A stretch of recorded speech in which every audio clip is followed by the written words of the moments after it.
ఇప్పుడు నేను చదవబోయే కథ జ్ఞాపకమై నీతో ఉంటా. అవంతిపురంలో రాము అనే పిల్లవాడు ఉండేవాడు. తను ఎవరితోనూ తొందరగా కలిసేవాడు కాదు.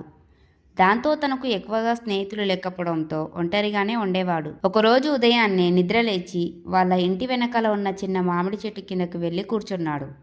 నాకు స్నేహితులు ఎవరు లేరు. ఎప్పుడూ నేను ఒంటరిగానే ఉంటున్నాను. నాతో ఎవరు సరిగ్గా మాట్లాడరు అని తనలో తాను మాట్లాడుకోసాగాడు రాము. అతని బాధను గ్రహించిన ఆ చిన్న చెట్టు, నేను ఉన్నాను కదా, నాతో మాట్లాడు, నాతో స్నేహం చెయ్యి అని బదిలిచ్చింది. దాంతో రాము ఒక్కసారిగా ఆశ్చర్యపోయాడు. ఇదేంటి, ఇక్కడ ఎవరూ లేరు, కానీ మాటలు మాత్రం వినిపిస్తున్నాయి అనుకుంటున్నాడు. నేను చెట్టుని మాట్లాడుతున్నాను అని చెప్పింది చెట్టు.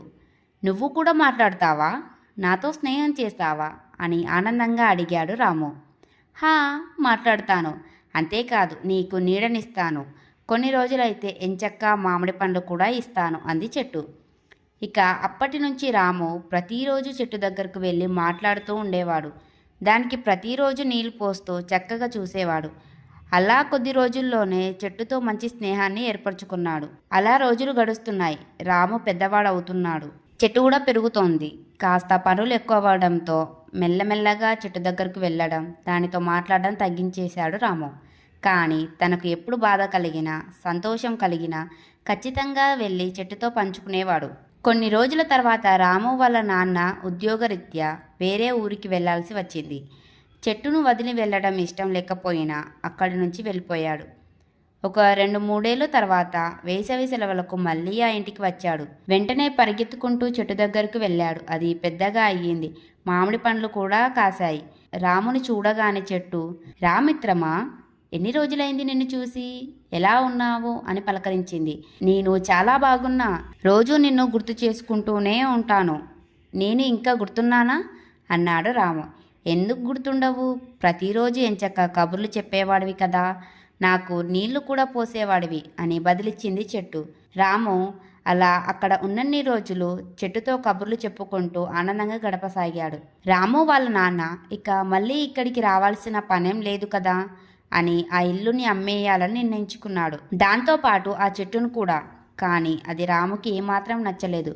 కానీ వాళ్ళ నాన్నతో గట్టిగా చెప్పలేకపోయాడు. అక్కడ ఉన్న రోజుల్లోనే ఆ ఇల్లుని అమ్మేశాడు రాము వాళ్ళ నాన్న. ఇక చెట్టుని ఎప్పుడు చూడలేనని రాము చాలా బాధపడ్డాడు. అక్కడి నుంచి వెళ్లే ముందు రోజు చెట్టు దగ్గర కూర్చొని బోరున ఏడవసాగాడు. అప్పుడు చెట్టు మాట్లాడుతూ, మిత్రమా, ఏడవద్దు, నువ్వు ఎప్పుడూ నవ్వుతూనే ఉండాలి అంది. ఇక నిన్ను నేను చూడలేను, కలవలేను కదా, అందుకే చాలా బాధగా ఉంది అని బదిలిచ్చాడు రాము. అదేం లేదు, నేను ఎప్పుడు నీతోనే ఉంటా అంది చెట్టు.